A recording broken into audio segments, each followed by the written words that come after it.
एक गांव में मुरारी नाम का एक आदमी रहता था। मुरारी के पास एक अस्तबल था। उस अस्तबल में बहुत खूबसूरत खूबसूरत घोड़े थे। मुरारी अपने घोड़ों को बहुत प्यार करता था और उनका बहुत अच्छे से ख्याल रखता था। जल्दी जल्दी इन्हें चारा दे देता हूँ, बेचारे भूखे होंगे। मुरारी उन्हें चारा खिलाकर गांव में घूमने निकल जाता है। राशन खत्म हो गया था, इसलिए वो राशन लेने एक दुकान के पास आता है।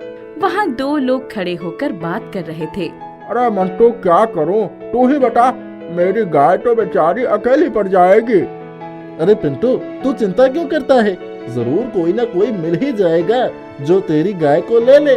मुरारी उनकी बातें सुन कहता है, जी, आप लोग किस गाय की बात कर रहे हैं? अरे भैया जी, मेरे पास एक गाय है, उसी की बात कर रहा हूँ। उसे कहाँ रखूँ? क्यों, तुम्हारे घर में जगह नहीं बची है क्या? अरे नहीं नहीं, ऐसा कुछ भी नहीं है।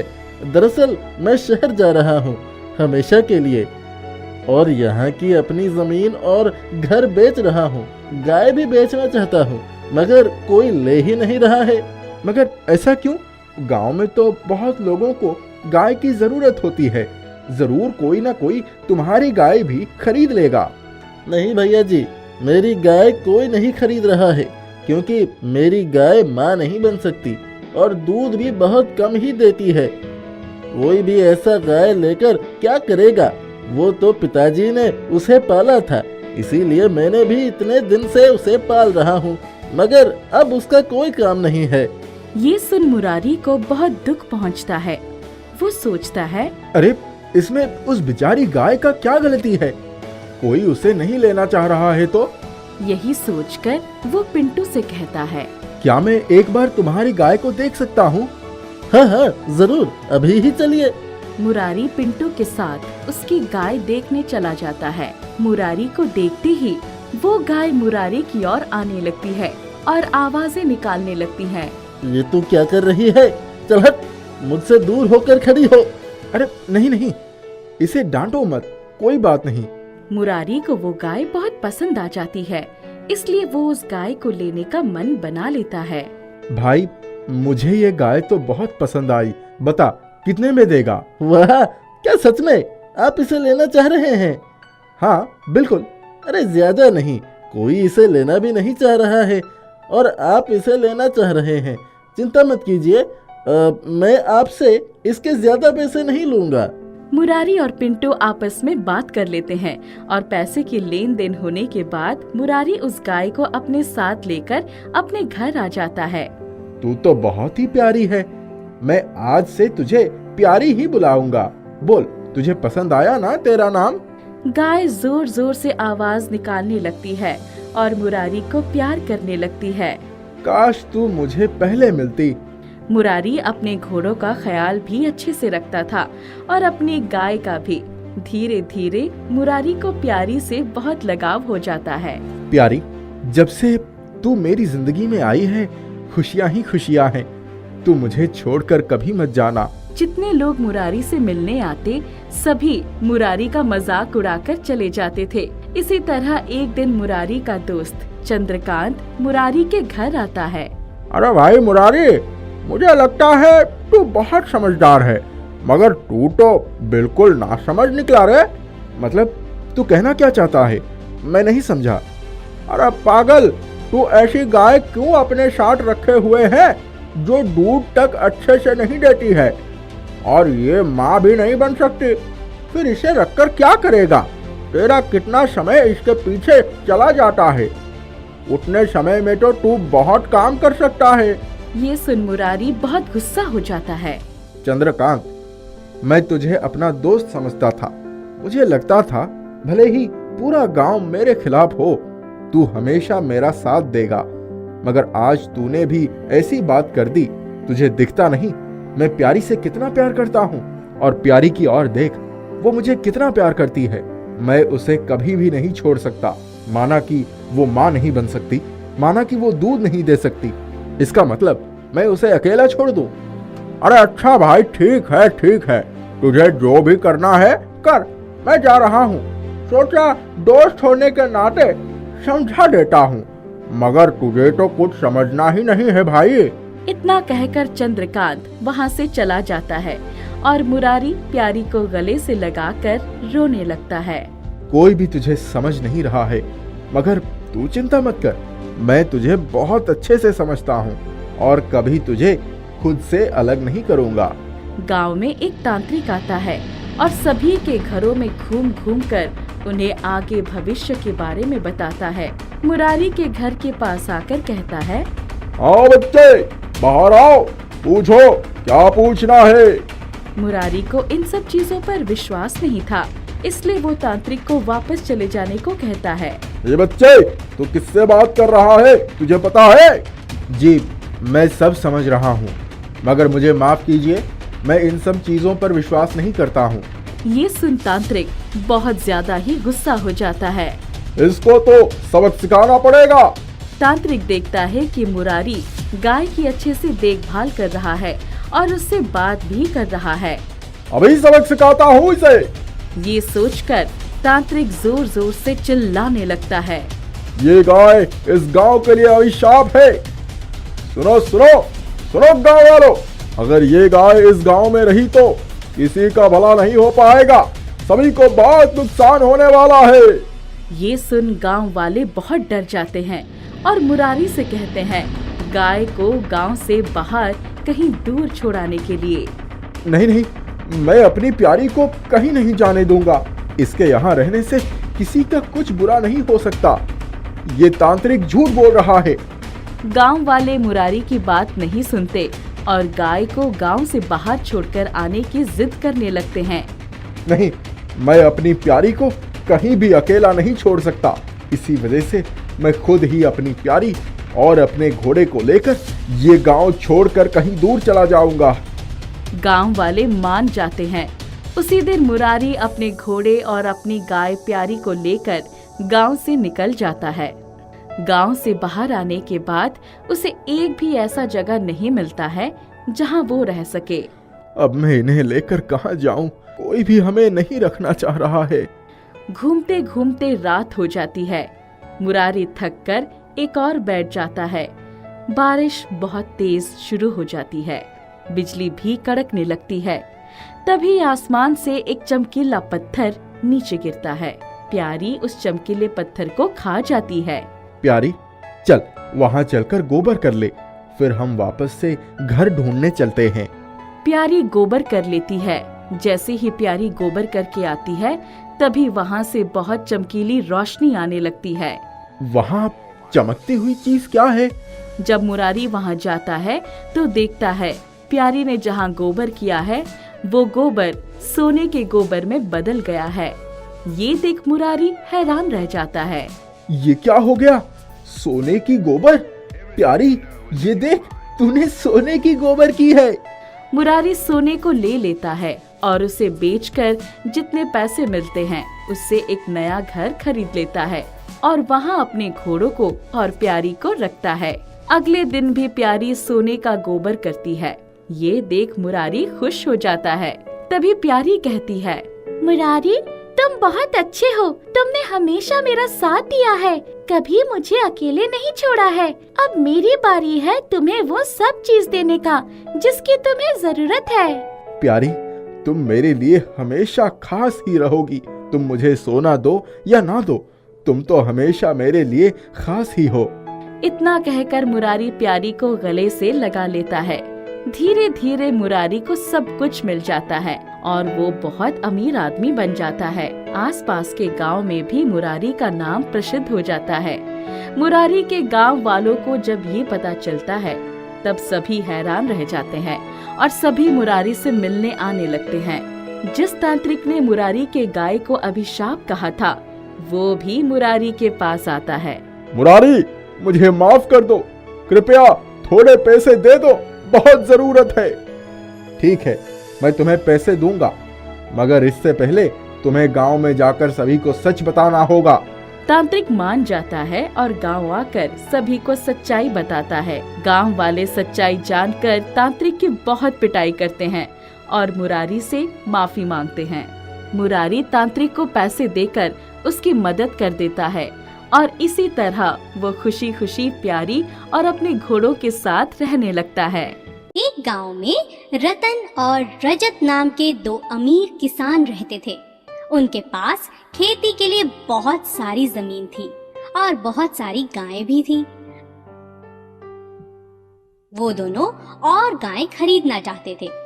उनके पड़ोस में मदन नाम का एक गरीब किसान रहता था। मदन के पास एक छोटा सा जमीन का टुकड़ा और केवल एक ही गाय थी। मदन के पास जो भी कुछ था वह उससे संतुष्ट रहता था और भगवान को उसके लिए धन्यवाद देता था। देखो, मदन तो बहुत खुश लग रहा है। इतनी गरीबी में ये कैसे खुश रहता है? अगर हम इसकी गाय खरीद लें तो अच्छा रहेगा। एक दिन रजत और रतन मदन की गाय खरीदने के लिए उसके पास आए। कैसे हो मदन? हम तुम्हारी गाय खरीदना चाहते हैं। इसके बदले हम तुम्हें 10 चांदी के सिक्के देंगे। मदन अपनी गाय को बहुत प्यार करता था और उसे बेचना नहीं चाहता था। मुझे अपनी गाय बेचनी नहीं है। आप लोग किसी और से गाय खरीद लें। मदन के मना करने पर रतन और रजत बहुत गुस्से में आ गए। उन्होंने सोचा कि वो मदन से बदला लेंगे। रतन, मदन ने हमारा अपमान किया है और गाय भी नहीं बेची। हाँ हाँ रतन, हमें अपने अपमान का बदला लेना चाहिए। क्यों ना कुछ ऐसा करें कि वह अपनी गाय बेचने पर मजबूर हो जाए। यही हमारा बदला होगा। अच्छा अच्छा, कैसे? हम उसकी फसल नष्ट कर देंगे तो वह क्या खाएगा और क्या गाय को खिलाएगा? उन दोनों ने रात के समय मदन के खेत जला दिए। मदन ने जब यह देखा तो बहुत उदास हो गया। हे भगवान, यह क्या हो गया? अब मैं जीवन यापन कैसे करूंगा? कई दिन बीत गए और मदन का सारा राशन खत्म हो गया। मदन और उसकी गाय दोनों भूखे थे। उसने सोचा, अब मैं गाय को कुछ नहीं खिला सकता। इसे बेच देता हूँ। नया मालिक इसे खाना तो देगा। अगली सुबह मदन गाय और अपनी सारी पूंजी लेकर गाय बेचने के लिए निकल पड़ा। रास्ते में उसने सोचा, मेरे पास केवल 10 सिक्के हैं। रास्ते में कोई चोर या लुटेरा मेरे ये सिक्के छीन लेगा तो बहुत बुरा होगा। मैं यह सिक्के अपनी प्यारी गाय के गले से बांध देता हूँ। थोड़ी दूर जाकर वह एक सराय में आराम करने के लिए रुक गया। सराय के बाहर उसने गाय को बांध दिया और खुद अंदर चला गया। तभी गाय के गले में बंधा चांदी का एक सिक्का नीचे गिर गया। सराय के मालिक ने सिक्का गिरते हुए देखा और सोचा, यह गाय तो चांदी का सिक्का देती है। शायद इसके मालिक को यह बात नहीं पता। क्यों ना मैं यह गाय खरीद लूं? क्या यह गाय आपकी है? जी हाँ, मेरी है। मैं इसे बेचना चाहता हूँ, इसीलिए बाजार ले जा रहा हूँ। अब आपको बाजार नहीं जाना पड़ेगा। मैं इसे खरीद लेता हूँ और इसके बदले मैं तुम्हें बहुत से चांदी के सिक्के दूंगा। बहुत से चांदी के सिक्के? ठीक है, जैसी आपकी मर्जी। सराय के मालिक से सिक्के लेकर मदन अपने घर की ओर चल पड़ा। घर पहुंचकर वह चांदी के सिक्के गिनने लगा और सोचा कि यह तो इतने सिक्के हैं कि वह अब एक नई गाय खरीद सकता है। यह तो 500 चांदी के सिक्के हैं। कुछ कुछ ही देर में रतन और रजत वहां आ गए और उसके सिक्के देखकर हैरान रह गए। अरे इतने चांदी के सिक्के तुम्हारे पास कहाँ से आए? ये सिक्के मुझे मेरी गाय बेचने से मिले हैं। भगवान ने मुझ पर कृपा की है और अब मैं बहुत सी गायें खरीदूंगा। रतन और रजत यह सोचकर उदास हो गए कि उनकी योजना उल्टी पड़ चुकी थी। मदन अब अमीर बन चुका था। किसी को नुकसान पहुंचाकर आप खुश नहीं रह सकते।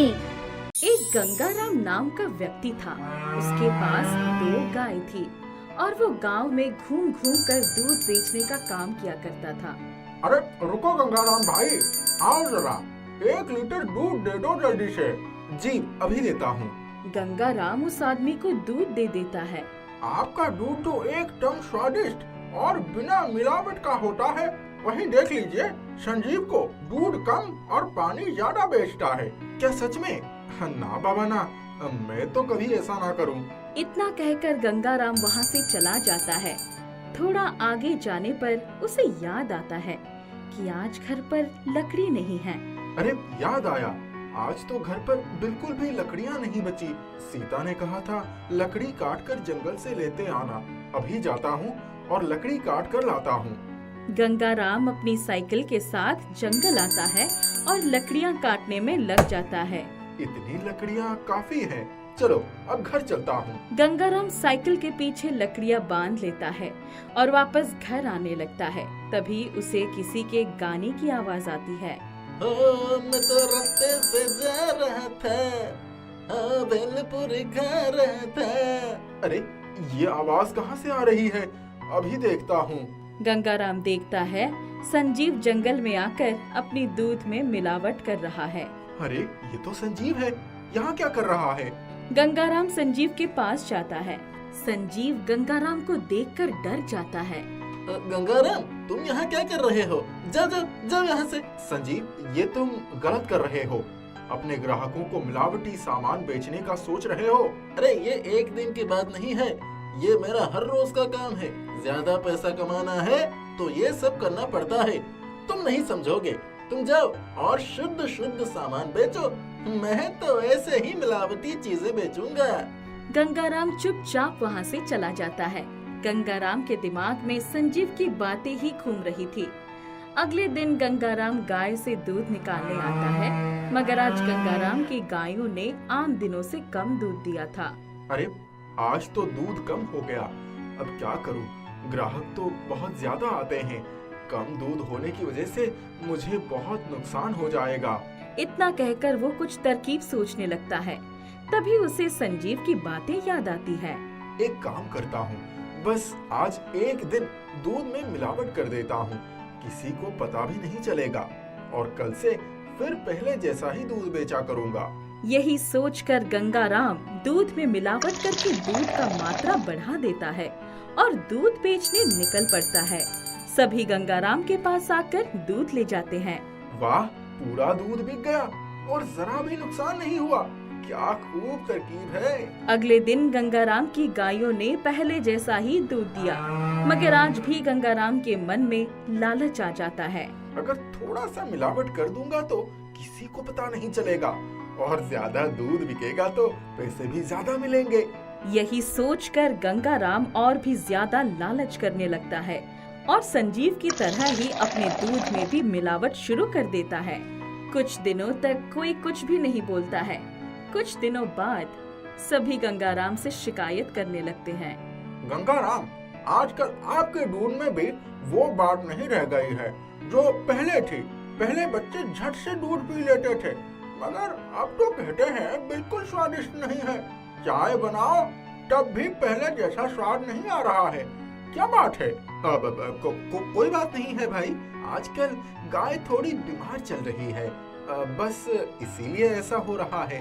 आप चिंता ना करें, कुछ समय बाद दूध बिल्कुल पहले जैसा ही हो जाएगा। जी वही सही रहेगा।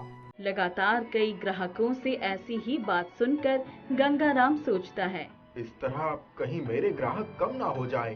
क्या करूं? गंगाराम थोड़ा और सोचता है। अरे नहीं नहीं, कोई नहीं जाने वाला। वैसे भी किसी को संजीव पर विश्वास नहीं है, और संजीव के अलावा यहाँ कोई और दूध नहीं बेचता है, तो सभी मुझसे ही दूध लेने आएंगे। गंगाराम दूध में मिलावट करना नहीं छोड़ता है। तभी गांव में मिंटू नाम का एक आदमी कुछ गाय खरीद लेता है और दूध बेचने का काम शुरू कर देता है। मिंटू बिल्कुल शुद्ध दूध दिया करता था। बिना मिलावट का सभी लोग मिंटू के पास से ही दूध लेने लगते हैं, क्योंकि गंगाराम के दूध में बिल्कुल भी स्वाद नहीं होता था। ये देख गंगाराम को बहुत जलन होती है।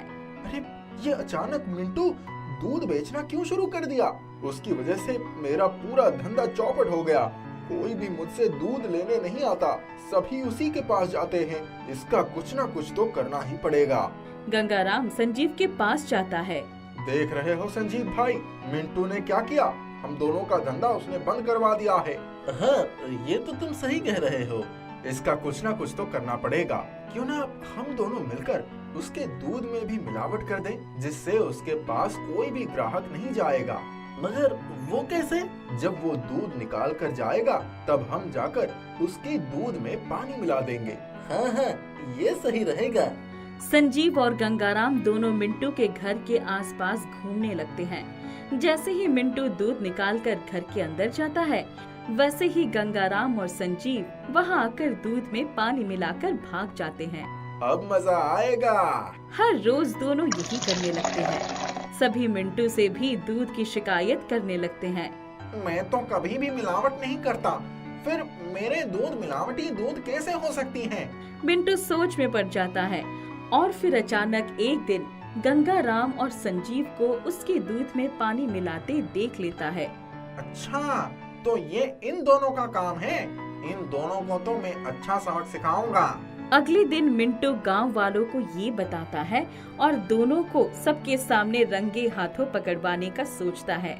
जैसे ही गंगाराम और संजीव दूध में मिलावट करने आते हैं, मिंटू सभी गांव वालों को लेकर वहां पहुंच जाता है। ये देख गंगाराम और संजीव बहुत डर जाते हैं। गांव वाले दोनों की बहुत पिटाई करते हैं। मैंने तुम दोनों के साथ आज तक कभी कुछ बुरा नहीं किया, फिर भी तुम लोगों ने ऐसा क्यों किया? तुम्हारी वजह से हमारा धंधा चौपट हो गया था, इसीलिए हमें तुमसे जलन होने लगी थी, इसीलिए हमने ऐसा किया। अरे देखो भाइयों, इन दोनों से कोई भी दूध मत लेना। अब से हम सिर्फ मिंटू से ही दूध लेंगे। अपनी लालच की वजह से गंगाराम अपना धंधा बंद करवा लेता है और अब वो चाहकर भी कुछ नहीं कर पाता।